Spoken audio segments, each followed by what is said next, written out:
ঢাকা বিশ্ববিদ্যালয় ছাত্রলীগের 3 নম্বর সহসভাপতিকে মাত্র ধরা হয়েছে, যে সাথে ওনাদের সহযোদ্ধা ছিল, ওনাদের আশ্রয় দিয়েছে। মোহাম্মদপুর থানা ছাত্র দলের পক্ষ থেকে একজন ঢাকা বিশ্ববিদ্যালয় হলের সহসভাপতিকে গ্রেফতার করে থানায় সোপর্দ করা হচ্ছে। দোষের মানে তুমি ঢাকা বিশ্ববিদ্যালয় ছাত্রলীগের সহসভাপতি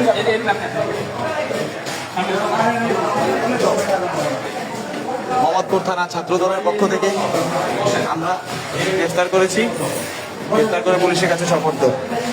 সে চোরের মতো এখন মুখ লুকাচ্ছে।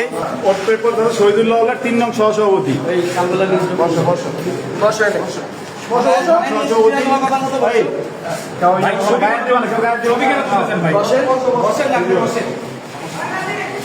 আমরা 31 নং ওয়ার্ড ছাত্র দল মোহাম্মদপুর থানা আওতাধীন নাশকতা করার সময় হাতে ধরা পড়েছে আমাদের ডক্টর শহীদুল হক হলের 3 নং ভাইস প্রেসিডেন্ট। আপনার নামটা কি? আপনার শেখ ফজলে রব্বি। আপনি পোস্টের না থাকেন, আপনি পদে করেছেন, আপনি পদে করেছিলেন,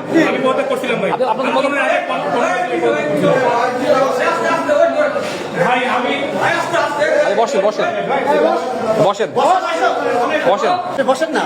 এই জোনার কমিটি মোহাম্মদ ফজলে রাব্বি জয়, 3 নং vice president Bangladesh Chhatra League doctor Mohammad Shahidullah হল শাখা ঢাকা বিশ্ববিদ্যালয়। এই কমিটি সাইন হয়েছে জাহিদ এবং মুনিম, সাদ্দাম এবং সঞ্জু কমিটি 2022 সালের কমিটি।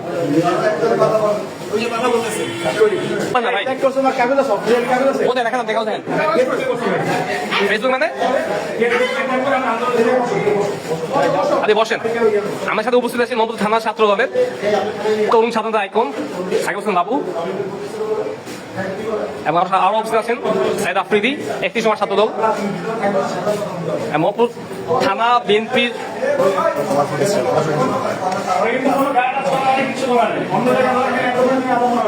অন্য কোনো থানা ধরলে আপনাকে ধরে পিটিয়ে তো আমরা আইন হাতে তুলে না নিয়ে আপনাকে পুলিশের কাছে সোপর্দ করলাম, ঠিক আছে?